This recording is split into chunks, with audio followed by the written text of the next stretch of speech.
주님께서 여러분과 함께 또한 사제의 영과 함께 마테오가 전한 거룩한 복음입니다. 주님 영광 받으소서. 그때 예수님께서 고향에 가시어 회당에서 사람들을 가르치셨다. 그러자 그들은 놀라서 이렇게 말하였다. 저 사람이 어디서 저런 지혜와 기적의 힘을 얻었을까? 저 사람은 목수의 아들이 아닌가? 그의 어머니는 마리아라고 하지 않나?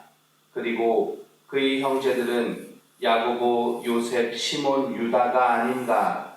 그의 누이들도 모두 우리와 함께 살고 있지 않는가? 그런데 저 사람이 어디서 저 모든 것을 얻었지? 그러면서 그들은 그분을 못마땅하게 여겼다. 그러자 예수님께서 그들에게 이르셨다. 예언자는 어디에서나 존경받지만 고향과 집안에서만은 존경받지 못한다.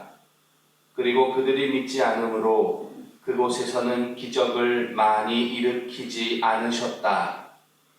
주님의 말씀입니다. 그리스도님 찬양합니다.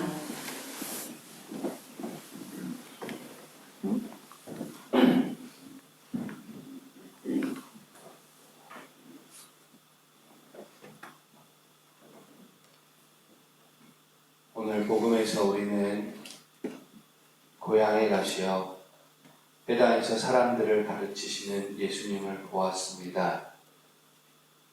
그런데 고향 사람들의 반응이 석연치 않습니다. 오히려 복음은 그들이 예수님을 못마땅하게 여겼다고 전하고 있습니다.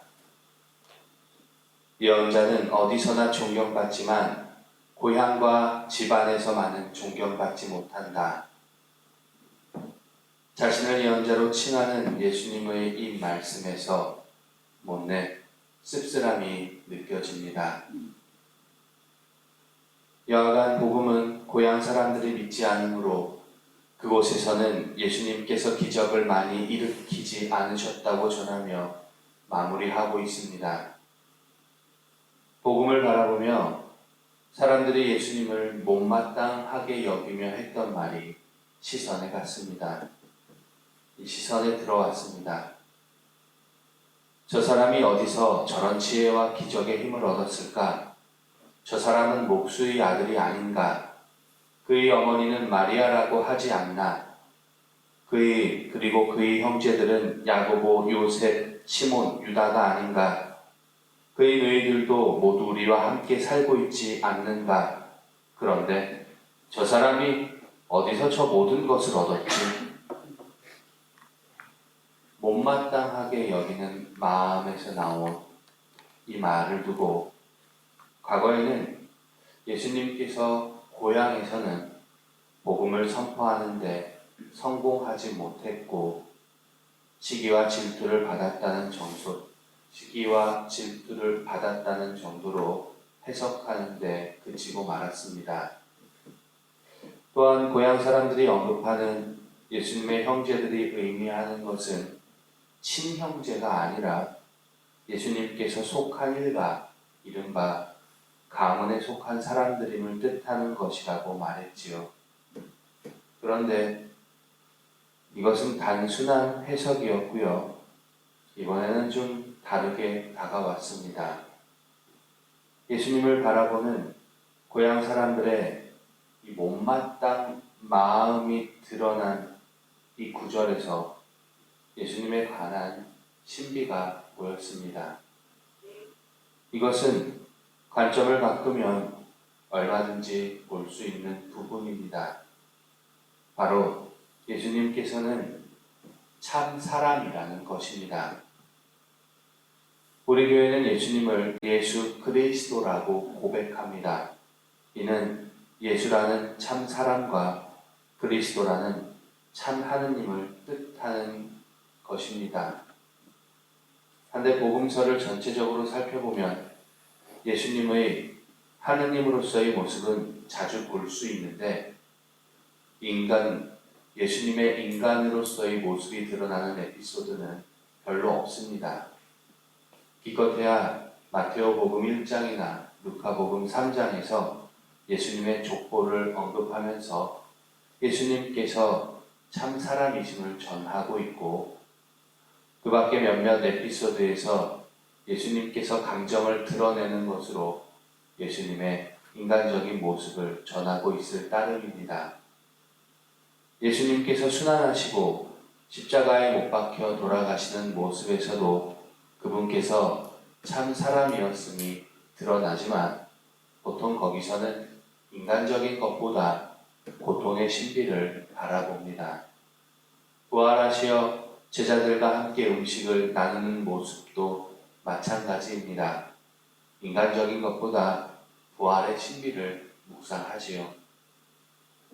아무튼 예수님을 못마땅하게 여겼던 고향 사람들의 입술에서 예수님께서 참 사람임을 드러내는 말들이 나왔습니다. 일단 저 사람은 이라고 하지요. 그리고 그들의 입에서 예수님의 혈통이 언급됩니다. 그들은 철저하게 예수님을 동양 사람으로 낮춰보고 있는데, 역설적이게도 이를 통하여 예수님께서 단순히 하느님이신데 사람인 척 하는 것이 아니라 정말 참 사람이라는 게 드러났습니다. 각설하고요, 교우님들께 참 사람이신 예수님의 모습이 어떤 의미로 이해돼 다가오는지 모르겠습니다. 저는 참 사람이신 예수님의 모습을 보며 필리피서 2장 6절에서부터 9절까지의 말씀이 떠올랐습니다.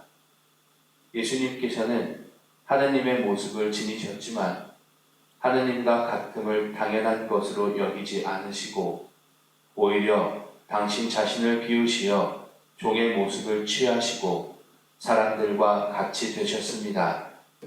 이렇게 여느 사람처럼 나타나 당신 자신을 낮추시어 죽음에 이르기까지, 십자가 죽음에 이르기까지 순종하셨습니다. 그러므로 하느님께서도 그분을 드높이 올리시고 모든 이름 위에 뛰어난 이름을 그분께 주셨습니다. 하느님 앞에서 자신을 낮춘 참 사람 예수님, 이렇게 자신을 낮춘 예수님의 모습에서 특별히 오늘 맞이해 보내는 노동자 성 요셉을 봅니다.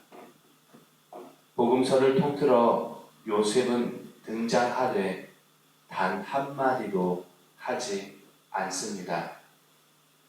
마치 행동으로 하느님의 뜻을 실천한 인물처럼 보일 정도입니다. 그렇게 보입니다. 이런 요셉의 모습은 이 꽃다발의 장미를 돋보이게 만드는 안개꽃과도 같다고 할 수 있습니다. 어쩌면 요셉은 하느님 앞에서 자신을 낮춘 참사람 예수님을 누구보다도 먼저 말없이 따랐던 인물이 아니었을까 합니다. 그래서 생각건대 교우님들의 신앙생활이 요셉 성인처럼 행동으로 하느님의 뜻을 실천하는 것이면 좋겠습니다. 아무쪼록 힘내십시오. 부디 교우님들께서 걷는 신앙의 여정이 참사람 예수님을 올바로 따르고 요셉 성인의 모습을 본받는 것이 되기를 예수 그리스도의 이름으로 청하며 기도드립니다. 아멘.